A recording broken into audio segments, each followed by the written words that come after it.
Two waters flow with a barrier in between, the salty sea and rivers fresh and sweet.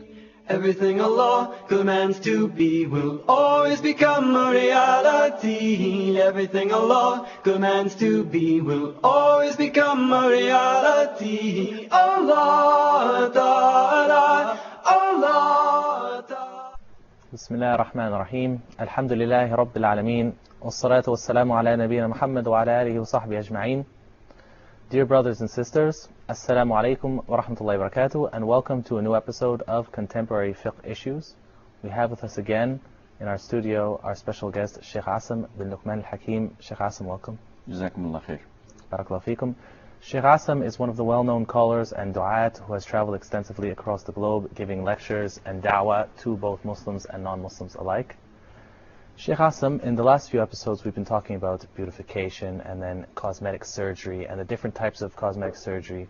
And the basic rule, from what I can gather, is that in general changing the creation of Allah is impermissible except with cases of deformities or defections, for example someone who has an extra finger or missing a finger and so on. And this actually has evidence found directly in the Sunnah of the Prophet ﷺ, such as the man who in jihad lost his nose, and the Prophet ﷺ permitted him to even have a gold nose in the end, even though men are forbidden from wearing gold.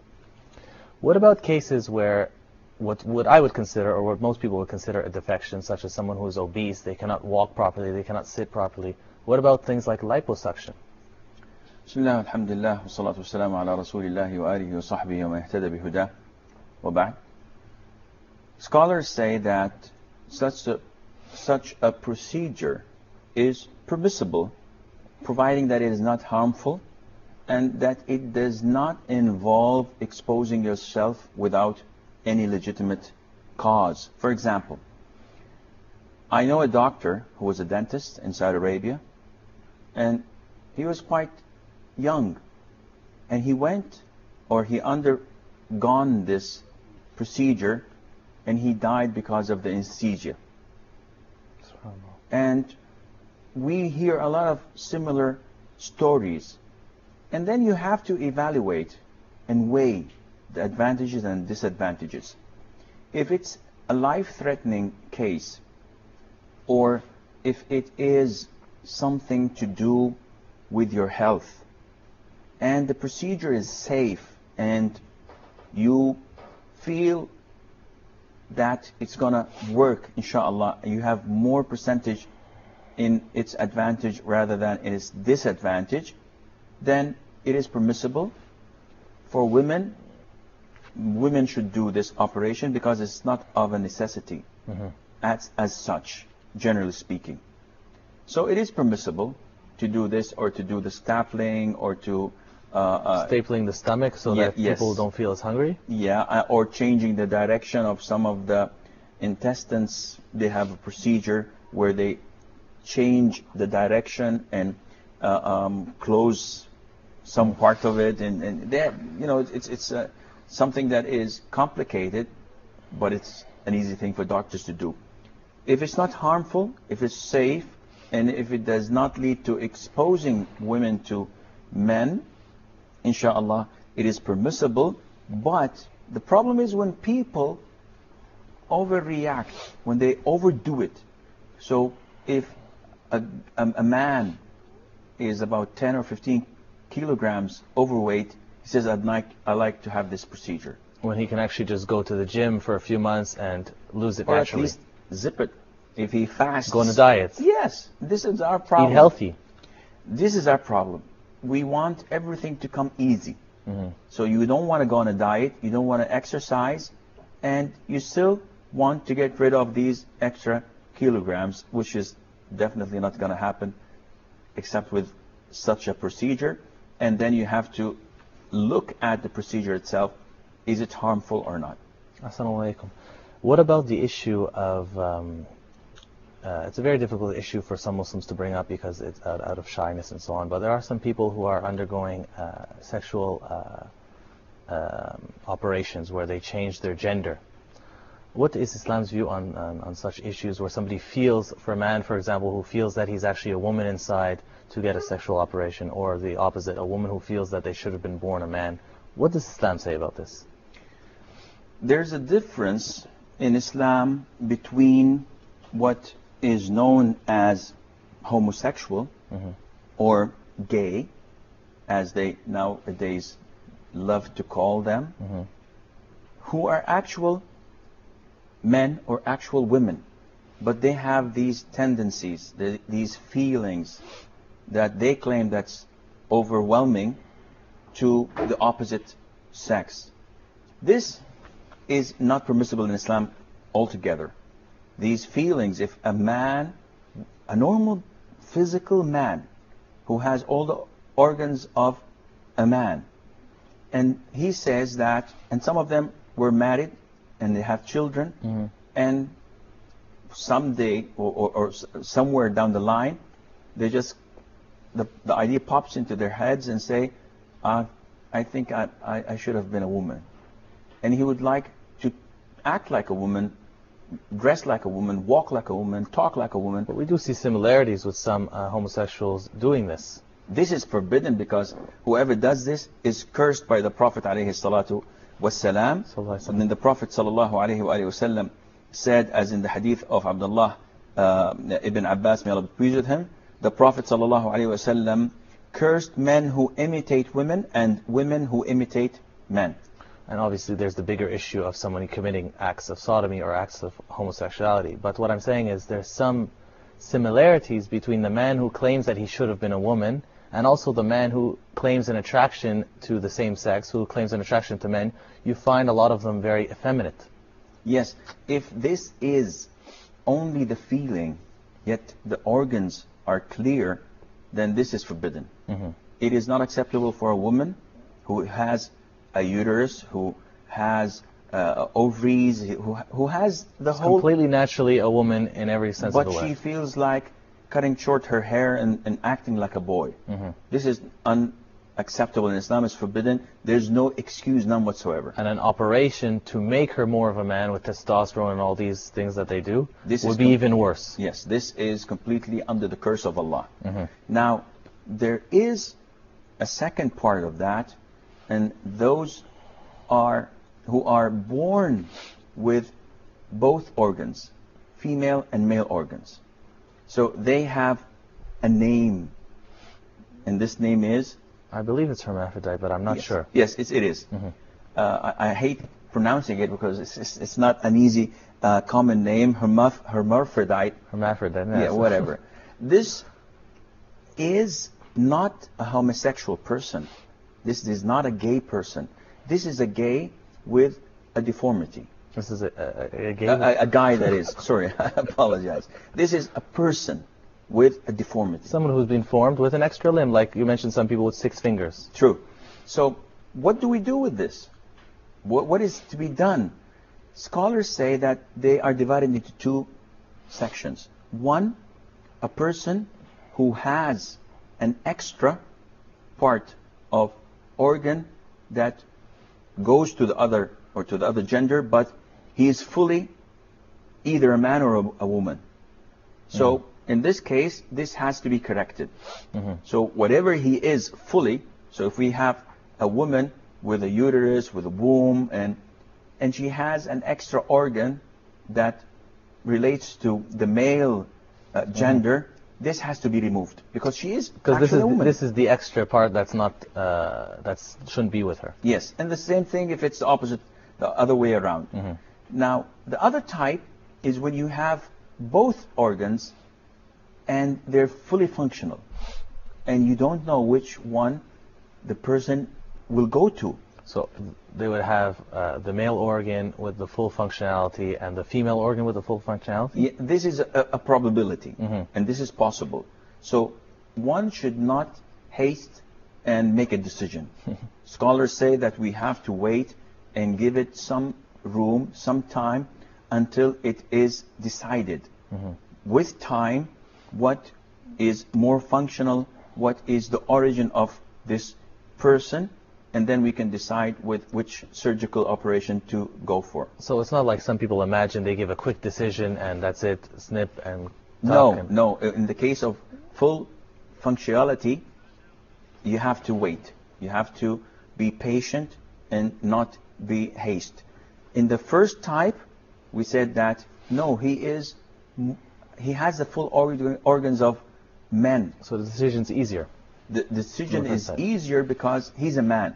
Even if he thinks otherwise, we do not go with what he thinks. We go with Allah Azza wa Jal had created him with. Barakallahu feekum. So from what we understand of this issue, basically the two categories, and the scholars, mashallah, have actually decided that it's worth investigating, not making a quick decision and then making a mistake. So Yes. Islam is a religion of mercy and of tolerance and also of wisdom.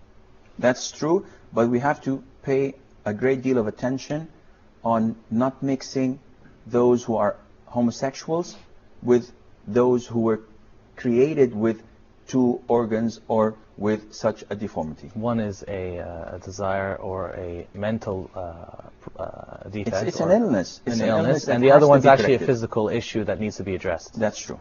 Jazakallah khairan, inshallah. We'll continue, but just after we take this small break. Assalamu alaikum wa rahmatullahi wa barakatuh. Everything Allah commands to be will always become a reality. Allah Ta'ala, Allah Ta'ala, Allah Ta'ala.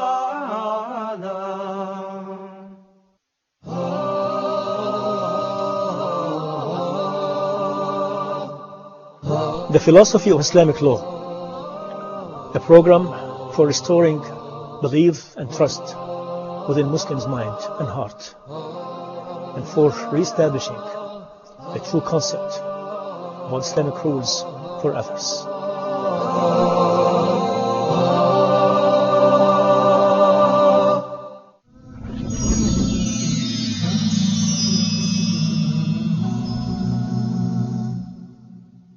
Always become a reality. Allah Ta'ala, Allah Ta'ala, Allah Ta'ala. Assalamu alaikum wa rahmatullahi wa barakatuh, and welcome back. Sheikh Asem, just before the break, we were discussing the issue of beautification in terms of cosmetic surgery, liposuction, and so on and so forth, and transsexuals, and taking and removing organs, and so on and so forth. What about the issue, we have the issue now of hymen restoration for women. We have, I believe, a report by a well-known doctor in Cairo, Dr. Ihab Samaha. We're going to go to the report, inshallah, and right after we'd like to hear your opinion on the issue. Barakallahu feekum. Inshallah. Let's go to the report, inshallah. Ta'ala, Allah Ta'ala. My name is Ihab Samaha. I'm a lecturer and consultant of obstetrics and gynecology.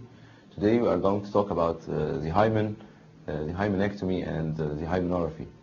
The hymen is a small sheet or a thin membrane in front of the vagina, and there are about 3 or 4 types of hymen.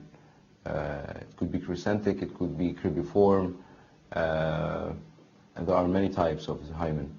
In the middle of the hymen there is a very small opening to allow the blood coming out from the uterus during menstruation. There are some congenital anomalies where the hymen is complete, and it's called imperfect hymen. Imperfect hymen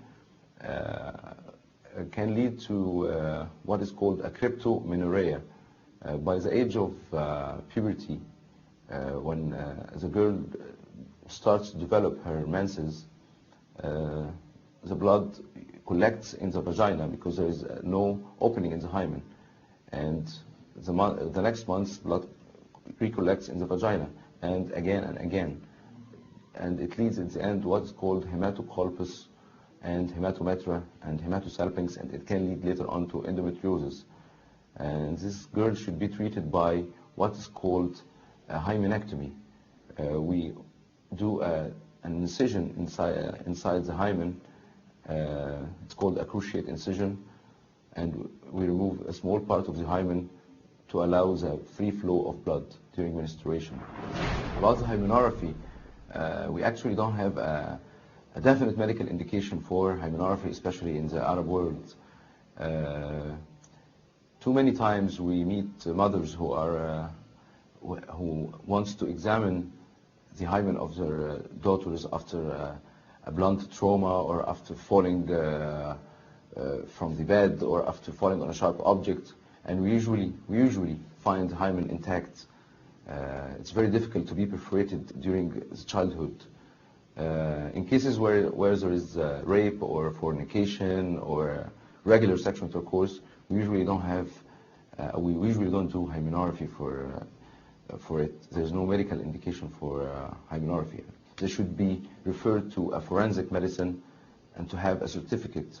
If she's raped, she should have a certificate from a forensic medicine that she's raped. But we usually don't do it. Allah Ta'ala, Allah Ta'ala, Allah Ta'ala. Assalamu alaikum wa rahmatullahi wa barakatuh, and welcome back. Sheikh Asem, we just heard the report by Dr. Ihab Samaha regarding the hymen and the restoration process and so on and so forth. But what is the Islamic viewpoint on this? Is it permissible? Is it haram ala itlaq? Is it haram in any case, in any situation? This is one of the contemporary fiqh issues, because this was not present at maybe like 70 or 80 years ago. It's something that is quite recent. And if you look at it and analyze it, you'll find that there might be reasons to allow it. Yet there are a number of reasons to prevent it. And this is where the scholar, the faqih, comes in to draw the line. People who say that it is permissible, they're claiming that it is one of the ways to protect a woman's reputation, especially if that woman was raped, assaulted, or if she sinned. And this is quite the trend nowadays with those who have little or no faith at all. They also say that it protects the family's reputation. And by not doing this, this might affect the other women, the other girls, unmarried girls in the family. And then this would deprive them from getting a decent husband because of the mistake of that particular girl or woman who lost her virginity. In most countries, the hymen is a sign of virginity, though this is not at all true. As the doctor said, that in some cases, a girl could lose her virginity or break the hymen through carrying heavy things, through playing sports, through jumping from a high place, maybe riding a bicycle, whatever. So, or even worse, maybe through a self-exploration, as lots of the youngsters might do. This is wrong, but it does not deprive a girl from being a virgin. She is still a virgin. And the customs that we have in some Islamic countries or some Arab countries, where they think that breaking the hymen is a sign of victory on the wedding night. Yeah, in some cultures they have this these white very handkerchief strange... they put, and the man has to wave it out. This is un-Islamic. This is disgusting. This is degrading of a woman. This is humiliating a woman. And it gives a bad image to Islam. People think this is from Islam. They think that Muslims are the ones doing this because of our religion. Nothing in our religion relates to this issue at all. And the companions of the Prophet ﷺ never gave this notion any thought or idea. It's kind of degrading also to the woman, and it's a form of lack of morality and humility. It is also degrading to the man, because the Prophet told us ﷺ that he warned us, and he talked to his companions and said, do one of you have intimate relationship with his spouse and goes and talks to the others about it? And none of the men or women spoke, until one woman stood up and said, yes, O Prophet of Allah, they do this. And the Prophet said, ﷺ, whoever does this, whoever tells people of his intimacy with his spouse, or with her spouse is like a mule, a male mule and a female mule having intercourse in the middle of the road. It is outrageous. Islam does not promote this. Islam fights this. So what the people are doing is a sign of their ignorance. They think that breaking the hymen and what follows that, the bleeding, is a sign of the virginity of a girl. And if she does not have this, she is not a virgin. When in fact some doctors even mention that it's not a necessity, even if the woman's hymen hasn't been broken, it's not actually a circumstance that she has to bleed. Definitely, and some are born without it. Mm-hmm. So it is not proper for a man to have this as a sign of his wife's virginity, first of all. Mm-hmm. Second of all, we do not hold others responsible for the sins of an individual. This is forbidden in Islam. Mm-hmm. Allah says, وَلَا تَزِرُ وَازِرَةٌ وِزْرَ أُخْرَى, that one mistake would not burden the person because of other mistakes. Mm-hmm. So it shouldn't be in this way. Therefore, those who say that it is legitimate and permissible to have this restoration done, Mm-hmm. their claims are rejected by the claims of the other party. And scholars have listed a number of reasons not to do this. And among the reasons, that imagine if a woman was divorced and she had her hymen repaired and she got married afterwards, and the second husband thought that she was a virgin, Mm-hmm. while she conceived from the first husband. Mm-hmm. Then this kind of deceit would cause the lineage to mix, and we would not know who's the father of the baby. Was it the first or the second husband, Mm-hmm. who did not know that she was married before?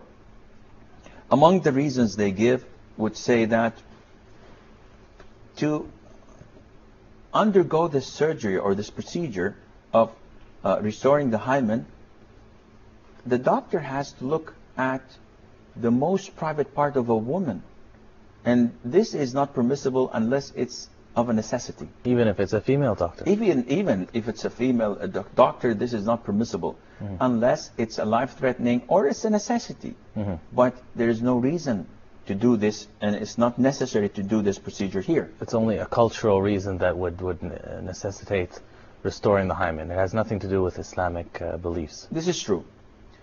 The third reason, scholars say that it would encourage girls to fornicate, Mm-hmm. because this is the only thing that proves that they're playing around. And so many times we hear those with no faith, no proper Islam, complain among the girls, saying that if a boy fornicates and plays around, no one can catch him red-handed.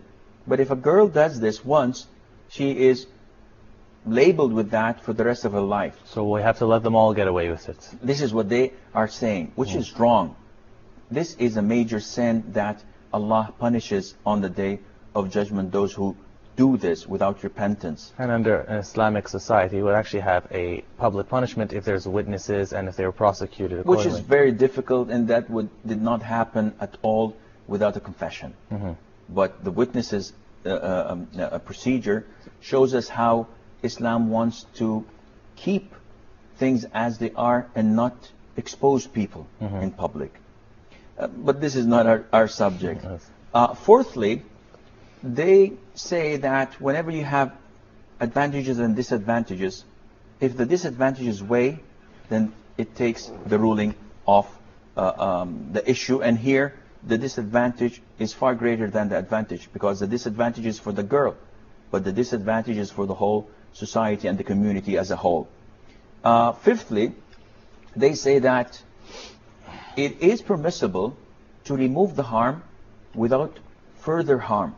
So if a woman would like to remove the harm that took place, whether by her own choice or by a calamity that befell on her, she might or she may do this without harming others.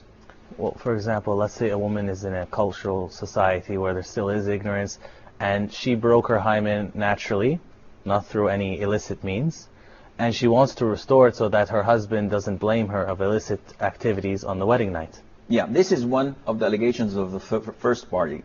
They say that this is recommended. But again, if it's recommended for her, this would become the trend for the whole community of doing it, and then doctors would be encouraged to do it and hide these things, and this is not good for the whole community at all. So the society would suffer as a result. Definitely. Sixthly, it is part of deceiving. When you restore the hymen, you're deceiving the husband, you're deceiving the others, because had they known the fact, they would not have married her. So she's not allowed to do this, and it also encourages girls to lie upon their parents when they go and do this operation, and finally it would open the door for profit for doctors to do these operations unlawfully. Barakallahu feekum, Sheikh. It's always a pleasure having you on the show. Unfortunately, we're just about out of time. Thank you so much for joining us. Barakallahu feekum, and please join us again next week. Assalamu alaikum wa rahmatullahi wa barakatuh.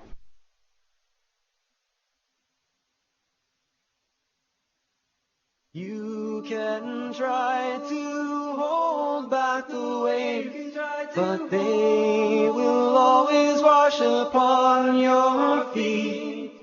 Two waters flow with a barrier in between, the salty sea and rivers fresh and sweet. Everything Allah commands to be will always become a reality. Everything Allah commands to be will always become a reality. Allah Ta'ala, Allah Ta'ala, Allah Ta'ala.